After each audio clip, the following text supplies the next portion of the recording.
बघा, मी कोणाला संतुष्ट करण्यासाठी हा निकाल दिलेला नाहीये. कायद्याला धरून हा निकाल दिलेला आहे. कायद्याच्या अनुषंगाने संविधानात जे तरतुदी आहेत, सर्वोच्च न्यायालयाने दिलेले जे तत्व आहेत, त्या सगळ्यांच्या आधारावरती हा निर्णय दिलेला आहे.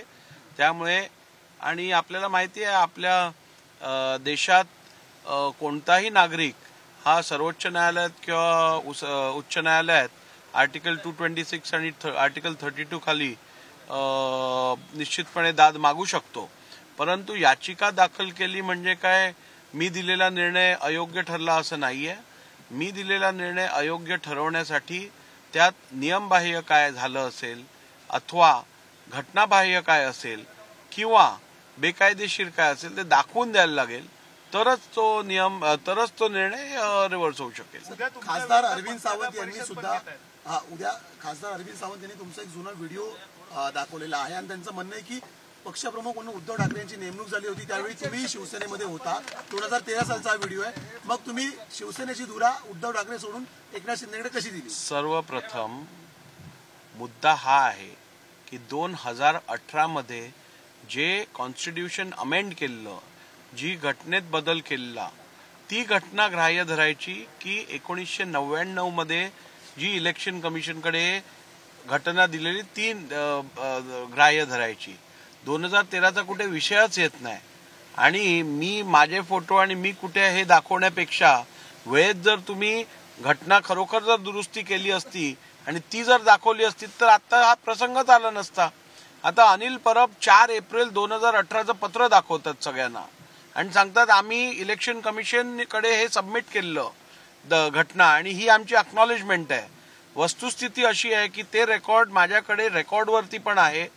ते पत्र माझ्याकडे सुनावणीच्या वेळेला रेकॉर्डवरती दिलं गेलं होतं आणि त्या पत्रात संविधानाबद्दल एक शब्दही उल्लेख केलेला नाहीये. त्या 4 एप्रिल 2018चे जे पत्राचा उल्लेख अनिल परब करत होते ते पत्र केवळ शिवसेनेच्या संघटनात्मक निवडणुका होऊन त्याचे निकाल हे इलेक्शन कमिशनला कळवले गेले होते. त्यात संविधानात अमेंडमेंट केली आहे किंवा नवीन संविधानाची प्रत इलेक्शन कमिशनकडे दिली जात आहे असा कोणताही उल्लेख नाही. पण तुमच्या विरोधात उद्या पत्रकार परिषद उद्धव ठाकरे घेत आहेत आणि पूर्ण ती जी प्रक्रिया आहे ती सांगणार आहे. माझ्या समोर माझ्याविषयी किंवा कुठची पत्रकार परिषद ते घेत असतील तो त्यांचा विषय आहे. परंतु पत्रकार परिषदा घेऊन फॅक्ट्स काय बदलणार नाहीये, वस्तुस्थिती काय बदलणार नाहीये. वस्तुस्थिती तीच आहे जी मी माझ्या निर्णयात दिलेली आहे. माझ्या निर्णयात काय घटनाबाह्य आहे, काय नियमबाह्य आहे, काय बेकायदेशीर आहे त्याचा तुम्ही उल्लेख करा, ते दाखवा, मग आपल्याला पुढे बोलता येईल. परंतु कुठचंही निर्णयातली कुठचीही बाब चुकीची आहे असं न म्हणता जर का ते केवळ टीका आणि आरोप करणार असतील तर राज्याची जनता ही सुज्ञ आहे, त्यांना सर्व काही समजतं. राष्ट्रवादी काँग्रेसची ही उद्यापासून सुनावणी सुरू होते. कशा प्रकारे ही सुनावणी असेल आणि कधीपर्यंत एकंदरीत सुनावणी संपणं अपेक्षित आहे? नाही, आपल्या सर्वांनाच माहित आहे की 31 डिसेंबर पर्यंत ह्या विषयात 31 जानेवारी पर्यंत या संबंधातला मला निर्णय घ्यायचा आहे.